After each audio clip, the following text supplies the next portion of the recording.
Video में हम लोग 10% रूल पढ़ने वाले हैं क्लास 10 के लिए आवर एनवायरनमेंट चैप्टर से बायोलॉजी का। वहाँ पर 10% रूल लाइक सबसे पहले किसने प्रेजेंट किया था ये भी हमको जानना ज़रूरी है। ये रूल सबसे पहले प्रेजेंट किए थे रेमंड लिनमैन ने और 1942 में।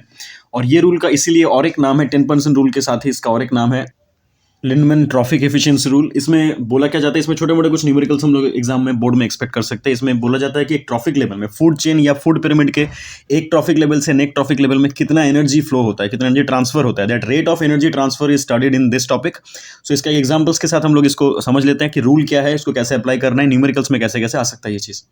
देखो इस एग्जांपल में सपोज सन से प्रोड्यूसर के पास कितना एनर्जी अवेलेबल हो रहा है और अपकमिंग जो स्टेप्स हैं लाइक फूड चेन में उसमें कैसे एनर्जी ट्रांसफर हो रहा है वो हम लोग एग्जांपल से देखेंगे। सन से सपोज 1 लाख जूल पकड़ लेते हैं। 1 लाख जूल एनर्जी अवेलेबल है प्रोड्यूसर के लिए, लेकिन प्रोड्यूसर के पास उसके बॉडी में कितना स्टोर होगा या ट्रैप होगा ये 10% नहीं है। यहीं पर कंफ्यूजन है कि 1 लाख जूल अगर सूरज से प्रोड्यूसर के पास अवेलेबल हो रहा है तो सिर्फ उसका 1% विल बी कंज्यूम्ड और ट्रैप्ड और like used will be used by the producers. Only 1%, first level पे 1% होता है। फूड चेन के एंट्री में सोलर एनर्जी जो प्रोड्यूसर के पास अवेलेबल है उसका only 1% producers can like trap. So producer के पास अवेलेबल होगा 1%, मतलब 2 जीरो कमा दो यहां से, दैट विल बी 1000 जूल।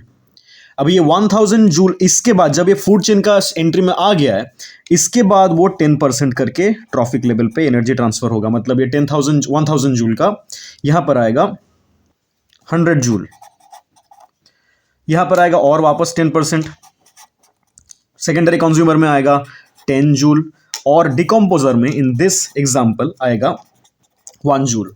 तो ऐसे ट्रांसफर होता है। हम लोग को याद रखना पड़ेगा first level the entry level it has to be 1%, ये 10% नहीं है। इसके बाद फूड चेन में एंट्री होने के बाद वो 10% करके है, उसके पहले 1% है।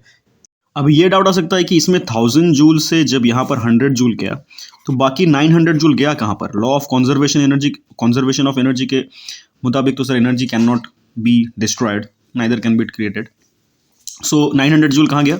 900 जूल वो यूज हुआ इस ऑर्गेनिज्म के लाइफ को सस्टेन करने।